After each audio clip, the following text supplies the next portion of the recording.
Today, we're diving into something incredible.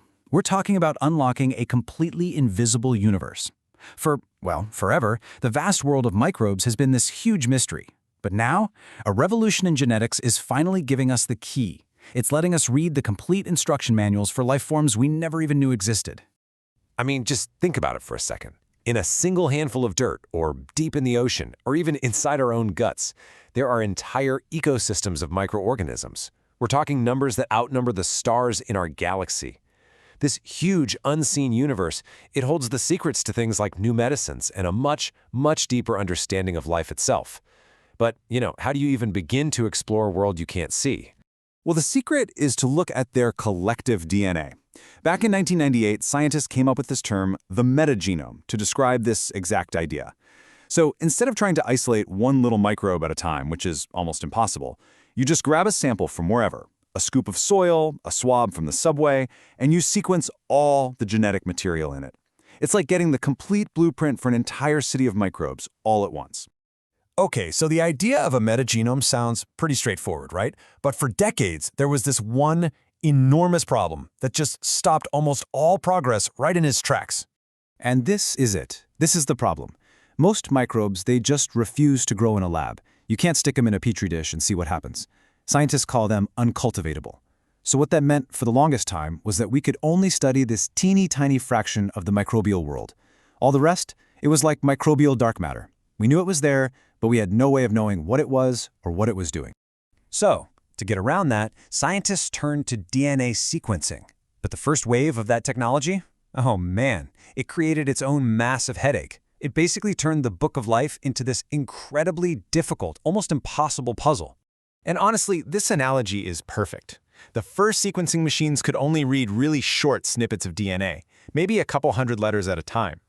So imagine taking every single book in a massive library, running all of them through a paper shredder, and then trying to piece all those books back together from tiny little fragments of just 2 or 3 words. Yeah, that's what metagenomics used to be like. A total nightmare.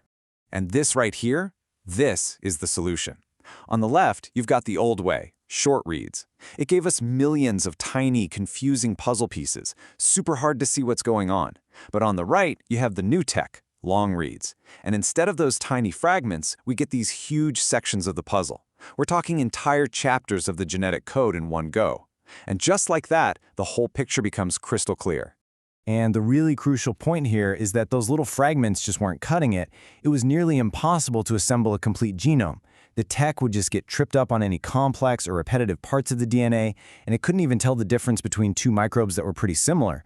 It just left these massive, frustrating gaps in our knowledge. But then, a breakthrough happened. I mean, a real game changer. New technologies came along that could finally read the long, continuous sentences of the genetic code, solving that puzzle once and for all.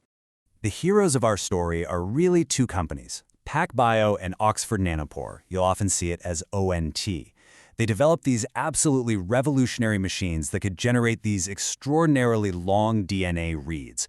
We're talking thousands, even tens of thousands of letters long. So instead of reading single words, now we could read entire pages at a time. And you can see just how fast this all happened right here on this timeline. The whole idea of the metagenome was born in '98. Then the short read era kicks off in 2005. But then, look what happens. The game totally changes. PacBio shows up in 2011. Oxford Nanopore brings out a portable device in 2014. The speed of innovation is just stunning. By 2022, the tech gets so accurate that by 2023, scientists could finally, confidently say, we're on the path to mapping a complete microbial tree of life. Now, I should say, it wasn't perfect right out of the gate. The early long reads actually had a pretty high error rate, but through constant innovation, today's machines are hitting an accuracy greater than 99.9%.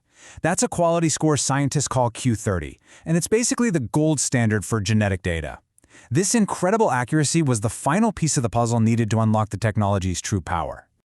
So we have this new, powerful, super accurate technology. What can we actually do with it? What kind of secrets are we unlocking right now? Well, this tech pretty much opens up a whole new set of possibilities. We can finally get the complete picture. We can identify every single species in a sample, assemble their full genomes, discover totally new genes, and even study the second layer of genetic information called epigenetics.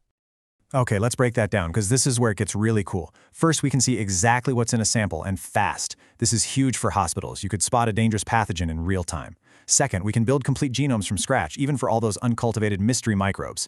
Third, we can dig through these genomes for valuable new genes, think brand new antibiotics, or powerful enzymes for industry. And finally, we can even see the chemical tags on the DNA that act like on-off switches for genes. To make this a little more concrete, check out the Panda Gut project.